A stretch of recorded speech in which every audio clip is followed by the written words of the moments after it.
Hello and welcome to another fun-filled edition of Adam's Music Box, where today we celebrate the release of the fourth Led Zeppelin album. An album without a name, but most people call it Led Zeppelin 4. Others have more mystical names for it. But this album was obviously huge. Not that Led Zeppelin ever had an album that wasn't huge, and not that they ever had a bad album. You could make the case that every Led Zeppelin album was the quintessential Led Zeppelin album, but for many, if not most, this was the album that kind of sealed the deal. And it was the album that separated early Led Zeppelin in Dr. Evil Voice from the later part of Led Zeppelin.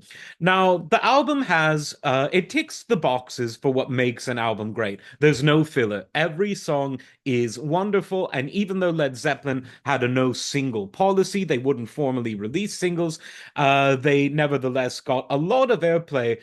From literally every song on the album got FM airplay, and that says quite a lot. Now, one thing that I think makes this album important for those who like to pigeonhole Zeppelin into a box, oh, they invented hard rock. No, it was around before. They certainly perfected it. Oh, they invented heavy metal. Mm, uh, yeah. Yeah. Let's look at the diversity of the styles that were employed on the album, on the different tracks. Of course, you begin with Black Dog, a classic blues-based, slow and steady, real raunchy tune. What better way to open up an album? Then we go to Rock and Roll, your quintessential rock song that even sort of nodded to some of the early influences in rock and roll, your Chuck Berrys and your Bill Haleys. Then we get to the Battle of Evermore, which is sort of Led Zeppelin at its most Led Zeppelin-y. And I say that even though it's acoustic, because you could make an argument that the acoustic tunes that Zeppelin did are even more Led Zeppelin-y than their more well-known hard rocking songs. This had all of the mystical stuff, all of the fairies and goblins. It had that wonderful folksy English voice of Sandy Denny on it, of Fairport Convention. Wonderful, wonderful voice. And it was one of those albums that if you were making a soundtrack to Lord of the Rings, well, they did, and I don't know why they didn't have it on, probably licensing issues, but you know what I'm trying to say. Side one, of course, finishes with that song that if you go into a guitar center today, anywhere in the world, you will see an 18-year-old, a 30-year-old, and a 50-year-old all playing, some better than others, the intro to Stairway to Heaven. What else needs to be said about that? It is the quintessential, I would say Stairway to Heaven and Smoke on the Water are the two quintessential rock songs of the 70s. And it's no mystery that anyone at that guitar center not playing the intro to Stairway to Heaven, for better or for worse, is playing the intro to Smoke on the Water because they wanted to rock so bad, and they did rock so bad. Legendary song. And as we wind on down the road, Misty Mountain Hop.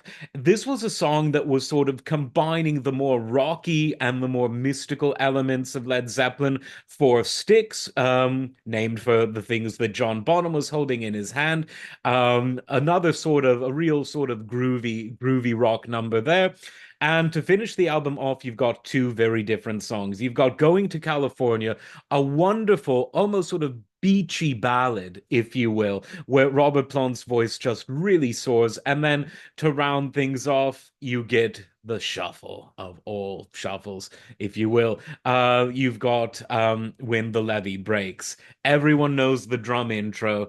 It's one of the few songs, just to put on my Rick Beato hat for a moment, it's one of those few songs that you can instantly identify just by the drum intro. Not too many of those.